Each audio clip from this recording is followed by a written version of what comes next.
angustia yo pasaba un mal momento y tenía problemas, tenía grandes problemas y duros problemas, y le conté mis cosas.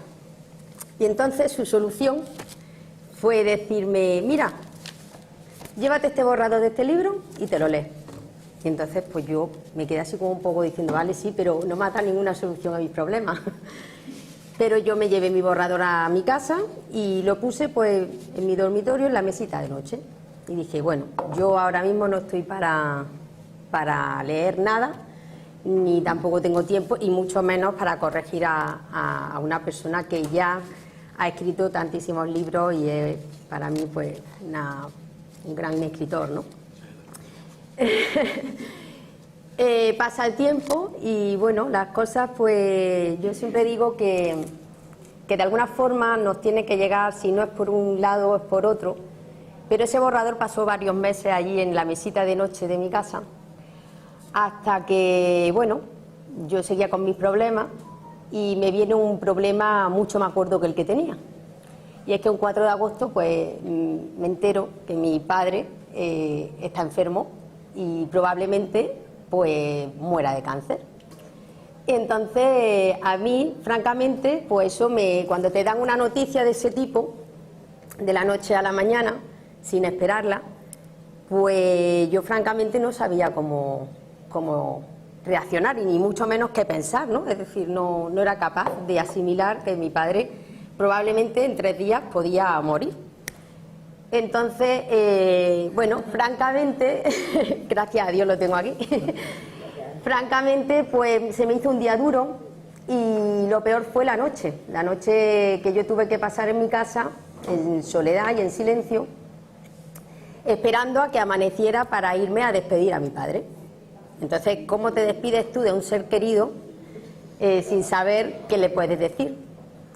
Entonces esa noche, pues francamente, ese borrador que llevaba meses en esa mesilla, dijo: léeme, y lo cogí y lo empecé a leer. Francamente, ese borrador iba haciéndome pasar por esas fases de duelo que seguramente Javier nos hablará, que es la negación, ¿no? Yo me negaba en esa noche oscura que mi padre fuera a morir. Pasé por la fase de rabia. Yo no quería que mi padre muriera, incluso me enfadé con Dios y me enfadé con todo el mundo porque no quería que mi padre muriera. Hasta que llegó el momento en el que llego y caigo en el pozo más profundo, en el que ya no entiendo nada y francamente no sé cómo actuar al día siguiente, ¿no? Y dio la casualidad que cogí el borrador y leí estas frases que me gustaría compartir con vosotros. Cuando nacemos y subimos al tren, encontramos 2 personas queridas que nos harán conocer el viaje hasta el fin, nuestros padres. Lamentablemente, ellos en alguna estación se bajarán para no volver a subir más. Conoceremos a otros amigos, amores, y muchos de ellos solo realizarán un corto paseo. Otros estarán siempre a nuestro lado compartiendo alegrías y tristezas. Muchos bajarán y dejarán recuerdos imborrables. El tren de la vida nos lleva en un viaje lleno de atropellos, sueños, fantasmas, esperas, llegadas. Sabemos que en este tren solo se realiza un viaje, el de ida. Tratemos entonces de viajar lo mejor posible, intentando tener una buena relación con todos los pasajeros, procurando llevarnos lo mejor posible con ellos. El gran misterio de este viaje es que no sabemos en cuál estación nos tocará bajar. Pienso en cuando tenga que bajarme del tren. ¿Sentiré añoranza? Mi respuesta es sí. Dejaré a mis hijos viajando solos, me separaré de mis amores de mi vida, que será doloroso, pero tengo la esperanza de que algún momento volveré a encontrarme en la estación principal y tendré la emoción de verlos llegar. Desembarcar del tren no es solo una representación de la muerte o el término de una historia. Estoy feliz de ver cómo ciertas personas como nosotros, tienen la capacidad de reconstruir para volver a empezar. Eso es señal de lucha, de garra, y saber vivir es poder dar y obtener lo mejor de todos los pasajeros. Agradezco a Dios que estemos realizando este viaje juntos y, a pesar de que nuestros asientos no estén juntos, con seguridad el vagón es el mismo. A mí estas palabras ya pues me hicieron cambiar mi visión. Ya estaba deseando que amaneciera y yo lo único que quería era llegar y ya no tenía que despedirme de mi padre, simplemente decirle hasta luego. Efectivamente, gracias a Dios, mi padre lo tengo aquí, pero el autor nos invita a ver que las lágrimas son curativas. Las lágrimas ayudan a lavar. Esa canción de Miguel Bosé que dice los chicos no lloran, tienen que pelear, o esta insistencia de que hoy en día tenemos que ser superwoman, creo que debemos de borrarla. Las lágrimas limpian y curan y nos ayudan a limpiar y a desenquistar la tristeza que a veces puede producir traumas, porque no dejamos salir a nuestras emociones, y esos traumas pueden ser los que enfermen nuestra alma. También el autor nos dice: basta ya de reproches y basta ya de lamentaciones. Podía haber hecho esto con esta persona que se fue, podía haberme portado mejor con esta otra con la que me peleé. Si volvieran a nacer, yo si volviera a nacer haría exactamente lo mismo que estoy haciendo ahora. Hubiera tomado las mismas decisiones, porque pienso que hay un plan divino perfecto para cada uno de nosotros y que todos venimos con un propósito para llegar a cumplir esa misión y no nos vamos a morir antes de haberlo cumplido.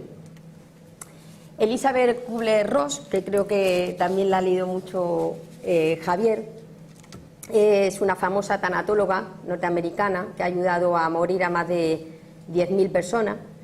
Decía que había un común denominador en las personas que iban a morir.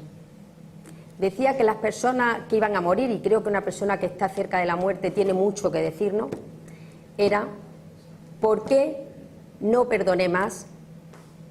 ¿Por qué no amé más? ¿Y por qué no me atreví más? Este libro quizá nos da respuesta a numerosas preguntas que podemos hacernos en procesos de duelo, y no solo está hecho para procesos en los que nos encontramos con la muerte, sino en procesos de pérdidas, roturas matrimoniales, separaciones de amigos, peleas con los hijos, cambios en nuestra vida profesionales. Es decir, siempre hay un duelo cuando hay un cambio. Yo os invito a leerlo y bueno, el propósito de este libro, me acaba de decir Yusi hace un ratito que le he preguntado, me decía que es compartir y ayudar a que las personas, cuando sientan ese dolor y se encuentren en ese duelo que daña por dentro y que duele, pues tengan herramientas, para poder lograr ser como ese gusano de seda que se mete en su capullo y resurge la mariposa. Todos tenemos la posibilidad de esa transformación, de encontrar en las dificultades siempre oportunidades de cambio. Es verdad que el libro no va a hacer milagros, pero yo siempre digo que si tenemos la información, nos toca después el entrenamiento.